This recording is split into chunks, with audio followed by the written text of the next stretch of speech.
plu et bienvenue dans cette vidéo. Aujourd'hui, nous allons voir comment démontrer qu'une droite D d'équation y est égale à x plus b est asymptote. Une méthode pour pouvoir démontrer qu'une droite est asymptote, une droite D d'équation y est égale à ax plus b est asymptote. Il faut démontrer que la différence f de x moins ax plus b tend vers 0 lorsque x tend vers plus l'infini ou bien moins l'infini, vers un infini dans les deux cas. Ensuite, pour aller loin, on va dire que faut savoir que l'étude du signe de cette différence peut nous donner la position de la coupe C par rapport à la droite D. Donc pour la suite, voyons donc un exemple qui doit être inscrit dans vos savoir-faire.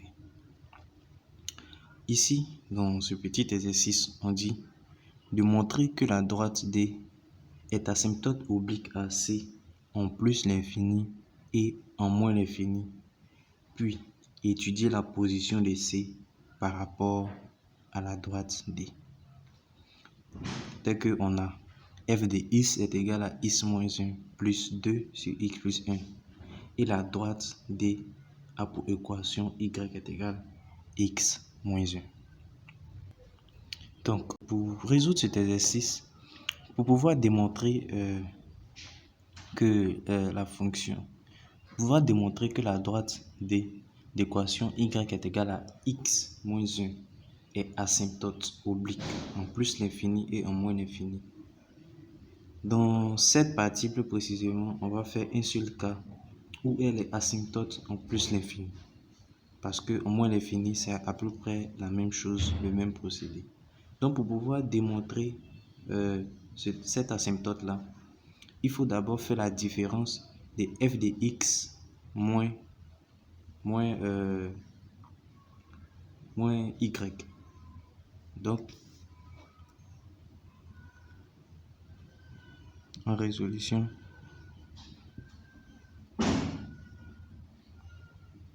on a f de x moins x moins 1 va être égal à x moins 1 plus 2 sur x plus 1 moins x moins 1. Ici, les deux vont s'en aller puisque c'est la soustraction de deux membres qui se ressemblent. On aura donc au final 2 sur x plus 1. Donc, la différence f de x moins la droite D d'équation x moins 1 nous a donné 2 sur x plus 1. Donc, pour pouvoir maintenant continuer notre démonstration, il faut calculer la limite de cette différence-là. Et cette limite de cette différence doit nous donner 0. Ok. Donc, on a la limite lorsque x, j'ai dit qu'on allait faire dans le cas de plus l'infini.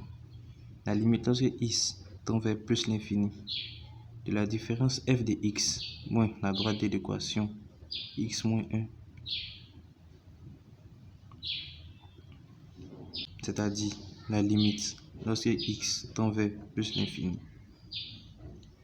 de 2 sur x plus 1 est égal à 0. Pourquoi?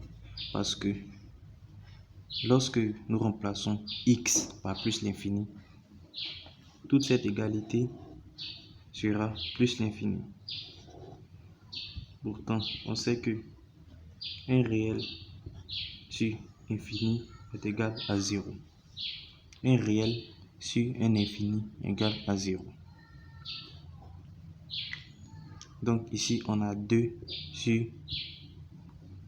plus l'infini qui va nous donner 0. C'est pourquoi la limite nous donne 0. Donc, en conclusion, lorsque x tend vers plus l'infini de 2 sur x plus 1 est égal à 0, donc la droite de l'équation y égale x moins 1 est asymptote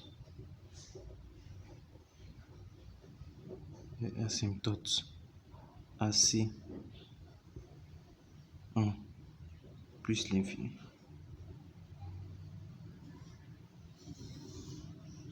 Voilà pour la conclusion. Ensuite, la deuxième tâche ici nous dit, puis étudier la position de C par rapport à D. Donc, dans cette deuxième partie, nous allons voir l'étude de la position de C par rapport à D. Donc, au niveau de l'étude de la position de D par rapport à C, nous savons que nous avons delta x par exemple, que nous savons que f de x moins 1 est égal à 2 sur x plus 1. Donc, pour pouvoir étudier le signe de 2 sur x plus 1, ici, le signe de cette fonction dépend du dénominateur x plus 1. Donc, le signe de f de x moins 1 va dépendre de x plus 1.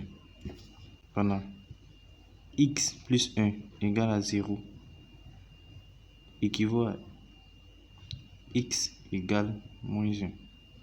Il faut placer maintenant le tableau de variation. Donc pour la position P, nous voyons que de moins l'infini, de l'intervalle moins l'infini à moins 1, la différence est négative. C'est-à-dire de moins l'infini à moins 1, f de x moins 1 est inférieur à 0. Ce qui équivaut à dire que f de x est inférieur à x moins 1. f de x est notre fonction qui est c et x moins 1 est notre droite D. Notre droite D est supérieure à f de x, à la courbe de f de x qui est c, ou réciproquement, on peut dire que c, la courbe c de f de x est plus petite, est inférieure à la droite d'équation D. Donc, cela veut dire quoi? Cela implique que la droite D est au-dessus de C. Donc, dans le tableau ici, nous pouvons mettre C est au-dessus, ou C est au-dessous, C est au-dessous de D. Dans le cas d'ici, c'est pareil. Nous avons f de x moins la droite de l'équation x moins 1. Nous avons f de x moins la droite de l'équation x moins 1 qui est supérieure à 0, ce qui équivaut à dire que f de x est supérieur à x moins 1 c d.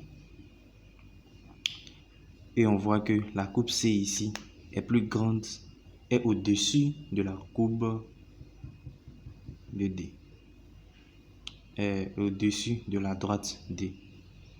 Donc, ici, il faut dire que C est au-dessus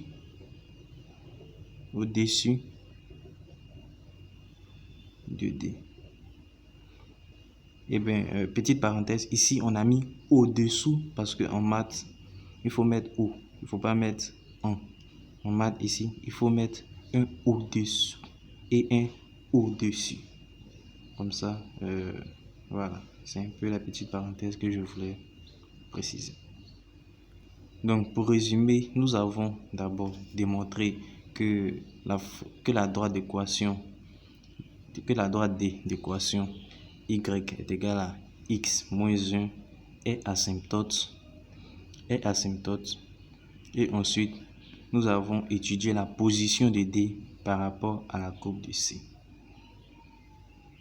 Et pour revenir sur ces points méthodes, il faut retenir que pour pouvoir démontrer qu'une droite D d'équation y égale à x plus b est asymptote, il faut d'abord démontrer que la différence f de x moins a x plus b tend vers 0 lorsque x tend vers l'infini.